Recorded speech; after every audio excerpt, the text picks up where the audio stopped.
Welcome to the Neapolitan Scoop Podcast. My name is Steph. My name is Shay. And my name is Rose. Thank you for tuning into Neapolitan Scoop Podcast, where you get your weekly scoop. If you have not subscribed to our podcast, what are you waiting for? Go subscribe right now. Before we jump in, same as always, a note on our content. It is created for adult audiences only. We do advise listener and viewer discretion. Today's topic is Marlon Wayans and the way he defended his trans son. So, if you've been living under a rock, just to give you some back information on this, Soldier Boy made some comments in regards to his trans son. Before all this happened, it started back in January of 2025 this year. Marlon criticized Soldier Boy for performing at the Trump inauguration, so he basically said he's canceled. Soldier Boy came back and made derogatory remarks on social media about Marlon's son, about his trans son. Marlon came back and questioned Soldier's Boy relevance. He's like, "Who is this?" And like, is he even relevant? Who cares? In the music industry, to add wood into that fire, Marlon then came back and released a country music song mocking Soldier Boy. Then Soldier Boy gets mad and starts threatening Marlon. He even brought up his mama, who's been deceased for years. So it's been an on and off thing between him and Marlon Wayans. With all that being said, we're gonna go to Shay for some questions. Okay, so I just want to say, first of all, it is so funny when people try to start like roasting sections with comedians. This man get paid to talk about people. This man get paid to rank on you, like, and he is funny, like. Like he's gonna have a comeback. Like he's gonna have a comeback. Oh my God. I saw that on social media. I'm just like, now he going back and forth with a comedian. That's crazy. Turn yourself a failure. For me, I think it was like game over once that country music song came off. Like that country song, and I was like, no, he did not. I didn't hear the song. We're gonna have to He play was the king of petty. Like he just won. I was like, that's it. It's game over. A whole country song just to tell you how much you suck. I was like, no. That's oh my God. So yeah, that's crazy. But anyway, yeah, no, I didn't hear it either. I think I was just off the social media at that time. But no, I didn't hear it either. But I'm pretty sure it's funny. I'm pretty sure it's hilarious. All right, so let's see here. We got a good lineup. So, should parents publicly defend their LGBTQ plus children against the hate, even if it risks their own reputation or career? Parents Absolutely. Should publicly defend their children against anything, even if it risks their reputation or career. But I definitely do agree that yes, that includes LGBTQ plus children. Like there's no discrimination on my part. I'm not just going to defend you as a Black child or as a Hispanic child, as a minority, as a woman. LGBTQ counts too. Like, you first of all, you shouldn't be hating on nobody. Nobody should be hating on nobody. We all in this world trying to make it.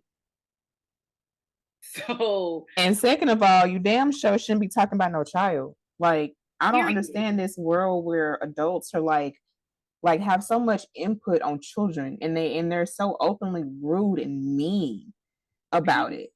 Like, what happened in your childhood that you feel like you still have to attack little kids, like children? And I'm not just saying little kids, teenagers, adolescents. Like, what? Why haven't you grown up to the point to where you feel like that's not okay? Yeah. Like, what's going on? Let's talk about you, because I think you're the problem right now. Yeah. And second of all, what does your child look like? Because now if I go on your page and see some little buck-tooth diva, you're gonna be mad if I said that to you. Oh my God. I just sent y'all the song. I found the song and I sent it to y'all. There's a video to it. I couldn't find the one with the video, but it's ridiculous. But there's a video. Yeah, there is. I couldn't find. He has visuals.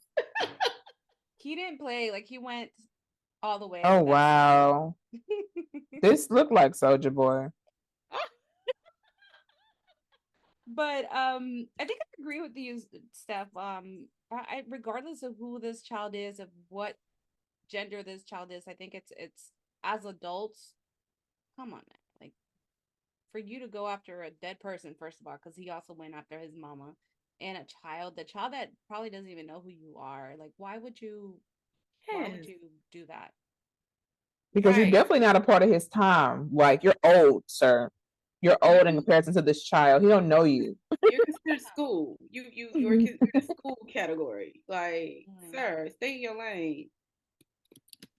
But I think it reminds me of when is it Dwayne Wade who has the transgender son? Mm-hmm. Yep. And it's no different. Like, you stand by your kids, and it's good because in the past, a lot of fathers did not like when their children were trying to come out, especially their boys. They disowned them. So it's refreshing to see parents, Black men, stand up for their transgender sons, and no matter what they look like, no matter what they choose, they still love them. And I think that shows like good generational, like, yeah, progress. It's a change, yeah. So don't talk about nobody kids and knowing how hard these men work to, just wrap their heads around it and accept it.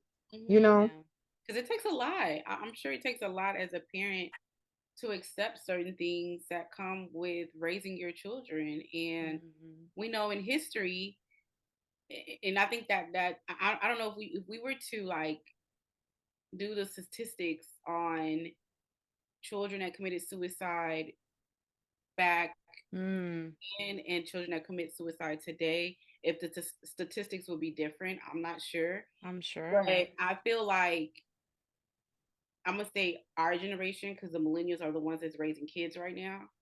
I feel like we embrace our kids a little bit more.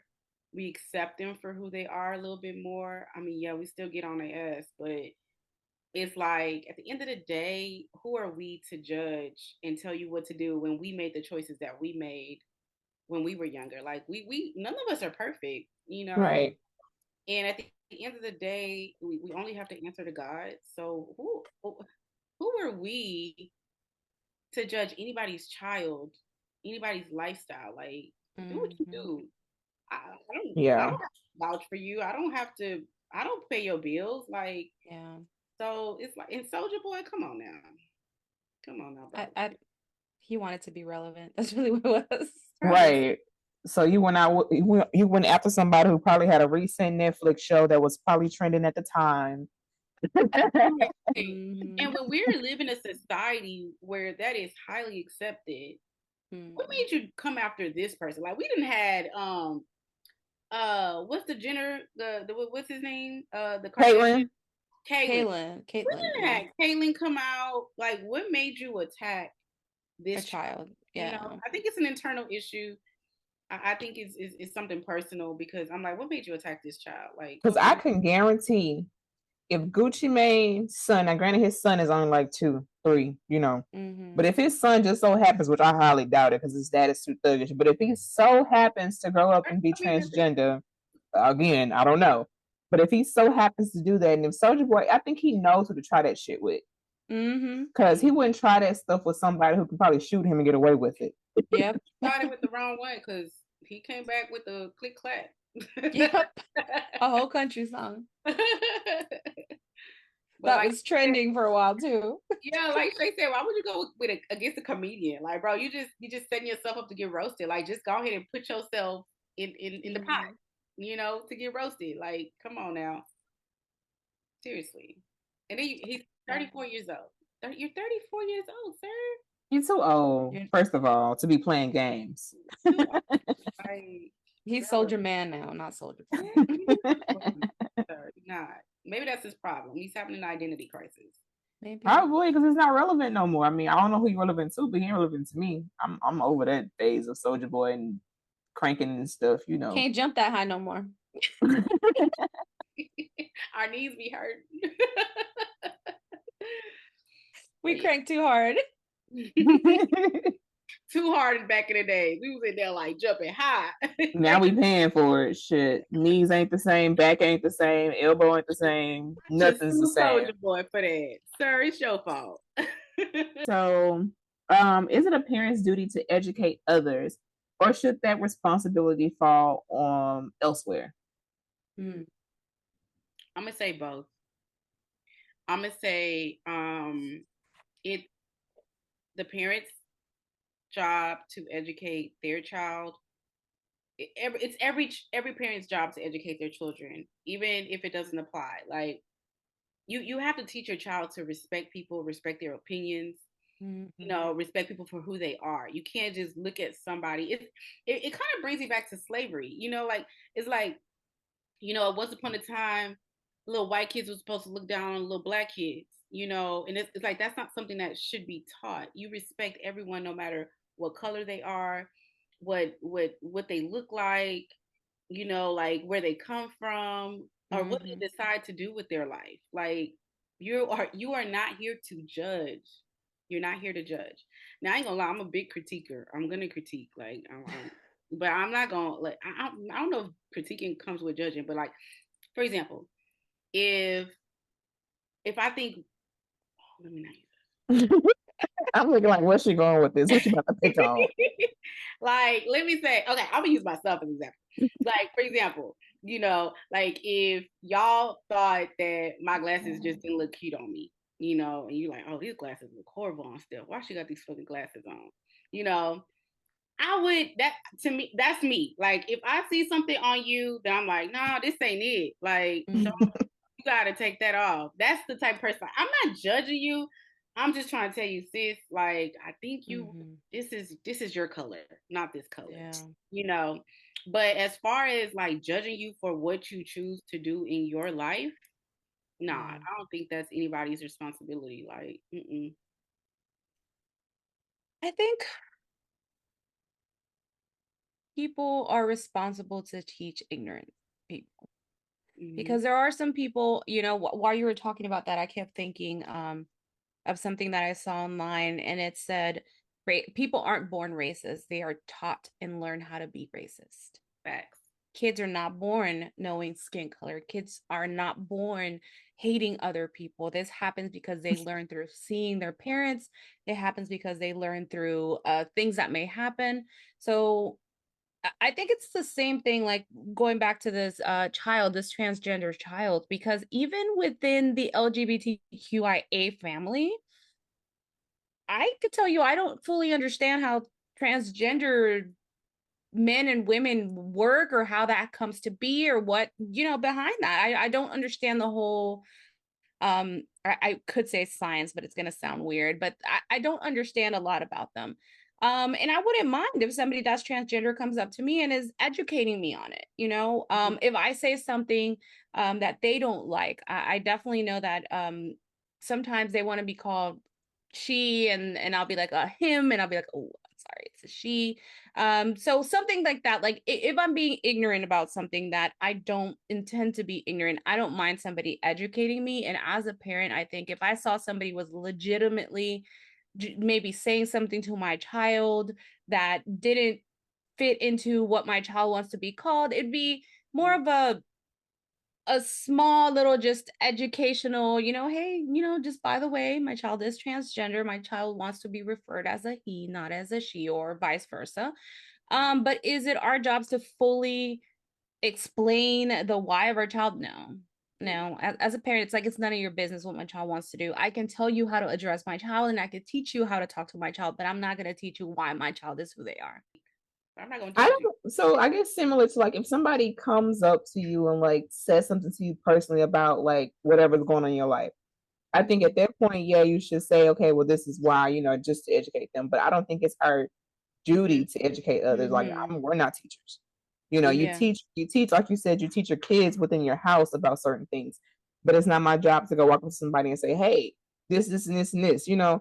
I think we all should be curious about certain things, and we should all like want to know the why behind certain things, you know. And if you don't want to know the why, that just means you're ignorant, in my point of view, because you don't care to know the reason behind it. You just care to The only thing some people care about is just whatever their thought process on it without educating themselves.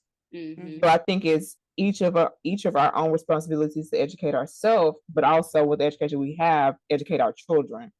But it's not our job to educate others. You have to have that want to know the why behind something, besides just taking it for like face value for what it is. Yeah. I agree with that. So, you know, even just now, she said LGBTQIA. I'm like, what the hell is IA? But I'm gonna go look it up and see. What is IA? You can just tell us. I don't want to look it up. Lesbian. I don't even know. Lesbian, gay, LGBT, bisexual, BT, trans, Q, queer, QI, intersex. I think. Asexual. I say plus because it's so many other letters behind it that I'm like, I can't keep up. I'm not gonna lie. They've made a name for every letter in the alphabet. It's only 26 letters. And they just about got like 10 of them. Why do you think sometimes it's called, people from the LGBTQIA family, they say it's the alphabet mafia? Oh my God. The alphabet mafia, because there's so many letters in it. They have taken just about half of the dang alphabet, so I can't keep up. And I LGBTQ plus. Mm-hmm. And I think what I don't understand is, and I've encountered this even like in some friends that I have, like I'll have a friend that is like gay, but then he'll see somebody who is like gayer than him, and he'll call him like he'll be like that, like what a more negative word, like not fag, maybe that word. I'm confused. I'm like, something, but you know what I'm saying, you had the same battle that he has, but yet you kind of like, I don't understand that. It's kind of like people, to me, it's like, okay, they're struggling to accept their own identity, you know? So it's like, it's kind of like that deflecting type of situation. Like, okay, well, it's kind of like the light skin, black skin. We all black, but for some reason, the light skin and the dark skin, they be beefing with each other. Yep. Y'all all gay, but for some reason, this one acts a little bit too gay. Now that's exactly what it is. But I can tell you that comes behind the fact that the people that are more straight passing sometimes don't like the people that are fully queer looking, because typically those are the people that are living the best life. Okay. These are the people that give zero shits about what's going on. And sometimes they do some things that are not the nicest, say things that are not the best. And sometimes they're running out there looking crazy. And it makes the rest of the LGBTQIA family look kind of crazy. And we're like, we've gotten so far for somebody to be out here looking like a turtle, you know, and then making us look stupid, or making people believe, kind of like you said, it comes like, you know, light skin to a dark skin, you know, you're gonna be like, oh well, I don't want that person pretending or acting like our race is doing something that we don't want to fall in that part of that stereotypical mindset of other people. Same thing with gay and lesbians. I think when same thing with like men that see men that are too like fluctuate and men that are too like girly, they'll be like that. Yeah.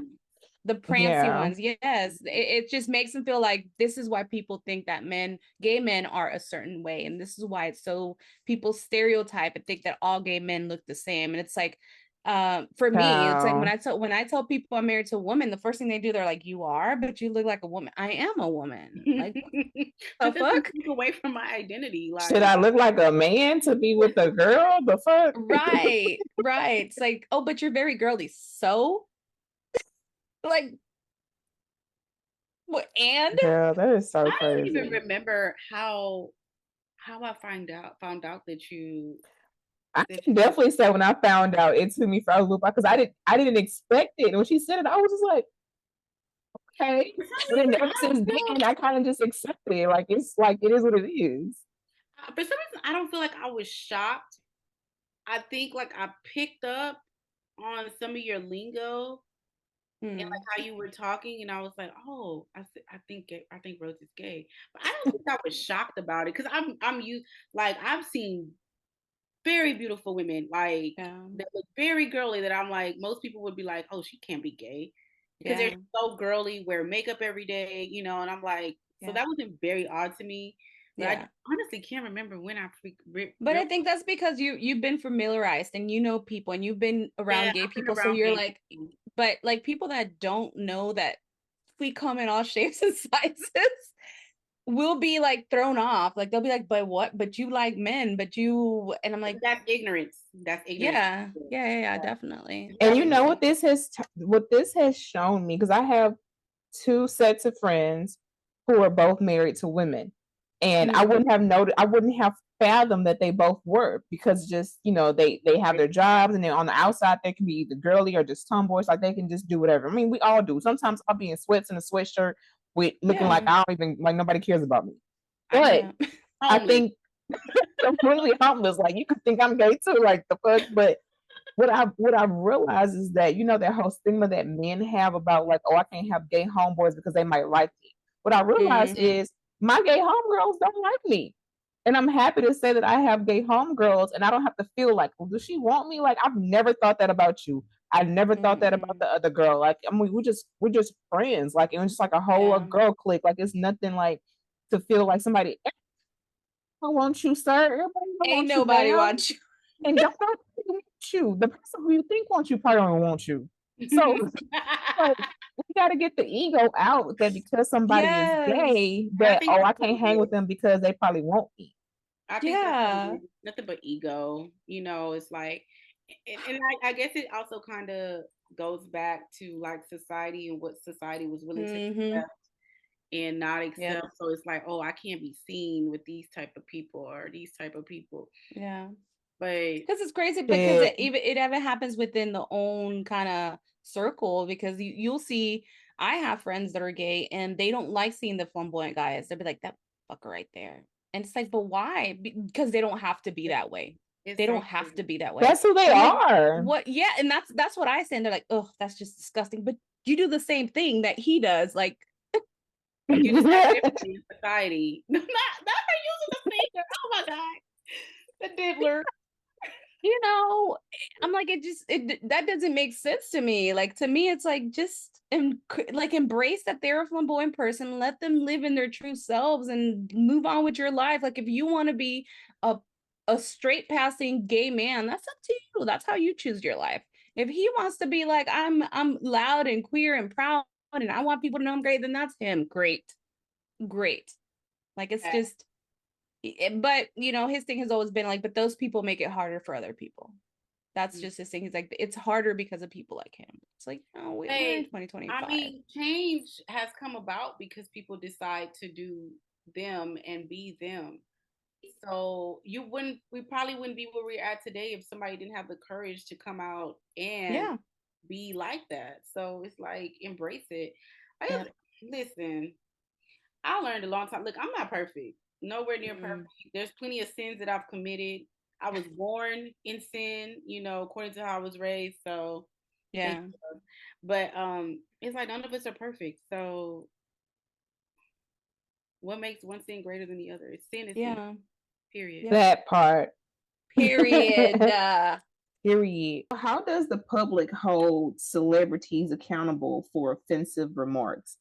And what role does cancel culture, child, play in these situations?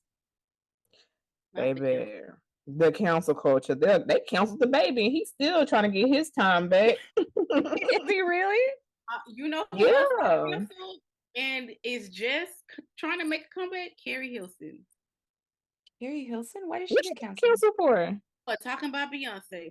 She dissed Beyonce on a song. I forgot the name of the song. Bruh, Turning Me Off song. Yes. That happened so long ago when we were young. And I had no idea that shit was even about Beyonce because I was so irrelevant to the beef. We just found out this year that she wrote that about her. 50 years later. Cancel culture canceled her and she was canceled, baby. When I tell you, that's crazy. She just came on, like, she's been doing interviews, like basically trying to clear her name. And she just came out with an album, which I do plan on listening to because I was a big Carrie Hilson fan. But then once the culture canceled her, she went off the grid. And now she's trying to make a comeback. But I'm just telling y'all how powerful the cancel culture is. That was, I want to say 20. Shit. It was a long time ago, y'all. Because maybe 2012, 2010, 2012? 2010. I'm going to say 2010. Yeah. Because that's when she was like, let me see when the song came on. Because you don't play about, first of all, people don't play about Beyonce. The whole damn internet is Beyonce's internet. You don't play about Beyonce. So that's number one. Number two, so she did that interview basically saying that somebody had coerced her into saying those lyrics, saying that they had basically said that if she doesn't say those particular things, that she wouldn't be able to release no music, or they was gonna like ban her, you know, blackball her or some shit. So she's blaming it on somebody else for why she made those lyrics. And then when I heard the lyrics, I was like, oh, you were very specific in who he was talking about. It's not like, it wasn't no shade. Like, you know how sometimes they be sending subliminals or you don't know what they're talking about? Yeah. She said something about, you should go sit down and have some babies, and said something about to the left or to the right, something. Like, you made it obvious it was about Beyonce. Okay. So I don't know who the producer was, because I didn't read that much into it. I don't know who the producer was that she says made her put those lyrics in. But let me find out. Jay-Z was sending some subliminals to Carrie Hilson. The song came out in March 3rd, 2009. The remix came out March 2009. Oh my God. We were just graduating high school. Well, I was. Well, I was already graduating. 2000. No, actually, I was too. I didn't realize it came out because I wasn't just graduating. I had just graduated, so I was like in my. What month did it say? Did it say what month? Year of college. March 3rd. Of 2009? Mm-hmm. Oh yeah, no, I was definitely in high school, still about to graduate in June. But just the fact that it was in the single digits of the 2000s. It's like and it took her 16 years. That's crazy. Shit, that's the longest counsel I've ever heard of. Answer the question. What role does cancel culture play in these situations? Watch what you say, because you get canceled really quickly. It's been makeup artists who have been canceled for certain things. Like, anybody can get it. Anybody. Yeah. Hell, Target got it. And it's crazy because with the whole little DEI situation, like, it's been plenty of companies that have canceled it, right, and sided with Trump or whatever. But I think Target had the worst because they targeted Black people. Like, they had Black people products in their stores. They made it seem like they were very supportive, just for them to say, well, they're going with, you know, the other side. And they actually hit it the hardest. Like, the same thing has happened to Starbucks. Starbucks is getting hit really bad. Yeah. Starbucks was also part of that, and they're getting hit really bad. Like, you would never see Starbucks commercials until this last year. Now you would see them once in a while. Now you're seeing them a lot more often because they're losing customers. That's crazy, because I done start back going to Starbucks. I didn't even know they was a part of that. Yeah, I think a lot of them that are a part of it, but it just goes to show like the power in numbers. Like, you know, like, that part. If we just got together for the right things, we'd be so far ahead. So far. We could cancel a whole business. Yeah. That's why a lot of the times when Republicans, when politicians campaign, they campaign to African Americans. They campaign to brown people. They don't campaign to the white people. They campaign to us because we have the numbers that other people don't have. And I wish people realize that shit. Like, we're powerful if we just realize how, like, it's around us how much they value our dollar, how much they value our input. Yeah. Because products are catered to the minority market. That is no longer a minority here in the States. It's a majority. I think you're right when you said, you know, if they use cancel culture for the correct things instead of like all this petty shit, it'd be so different. But it just, the Carrie Hilson thing shows us that there is power in numbers, and when somebody puts their thoughts together and says, you know, let's cancel this person, let's cancel this business, gives a legit reason as to why it's being canceled, it can happen. It will affect them. As soon as you start affecting their pockets, they're going to start trying to come back and say they apologize for what they said. Yep. Even the baby, he was canceled for a while, like not as long as she was, but it definitely had to be a year or two, or maybe a little bit longer. I think with him, it was just some aggressive shit that he was on. Oh, actually, I think he may have said something too. I can't recall exactly what was said or done, but it was something to where people were just like, "Nah, we done with that man." But the one thing I can say, he is a really good artist. He's a really good rapper. He can spit. That man, you can't deny his talent. But it was just something that he said or did that would nobody messing with. They couldn't get behind. I mean, look at Chris Brown. That's what I was going to bring up. He been canceled for a long time. And it's like he's barely coming out of cancel culture, and he does something else to lend himself right back in. And they're like, "Yep, we knew that was going to happen. That's why he was canceled." Baby, you don't mess with America's princess. You don't mess with Beyonce. You don't mess with America's princess. Okay, Rihanna. He ain't been able to come back from that damn shit since it happened. That was years ago, too. He's not coming back. He's not coming back. And I feel like he could be as big as her. He could be as big as Beyonce. He could be as big as any artist that you can think of as big right now. But because he's very talented, too. Very talented. But because of that, he can't come back from it. That's crazy. So the public definitely can hold celebrities accountable, and they do. But like you said, it just sucks that it's for like things like this. Like, where are we holding Donald Trump accountable? Goddamn! Like the fuck, people just let him get away with everything. Nobody's counseling him. Nobody's rooting for him to be, what's it called? What they do to the presidents? Impeached. But they did. They tried to impeach him as soon as he landed in the house, and it didn't work. Well, they ain't trying hard enough. We ain't trying hard enough. Yeah, it wasn't. The numbers weren't large enough. Yeah, he got a couple of us on his side, but whatever. When we saw who won, so we already knew that we did not have power in numbers. Like, I mean, but we did have the numbers. It just wasn't enough of us, because when you compare the power in numbers, there was no power in it. We had numbers, we didn't have the power to back it up. So yeah, like. All right, so that was a good episode. We want to thank y'all for tuning into our podcast. Again, if you enjoyed our content, which I'm sure you did, please subscribe to our channel, like, and comment. We love feedback. While you're at it, follow us on all streaming platforms. Wherever you stream your music, your podcast, we are there. Also, you can find us on Instagram and TikTok. Go ahead, follow, like, comment. Also, if you have a topic that you would like for us to discuss, or if you'd like to be a guest on our podcast, because we love y'all's opinions, feel free to email us. Again, thank you, and see y'all in 2 weeks for your weekly scoop serving. Peace.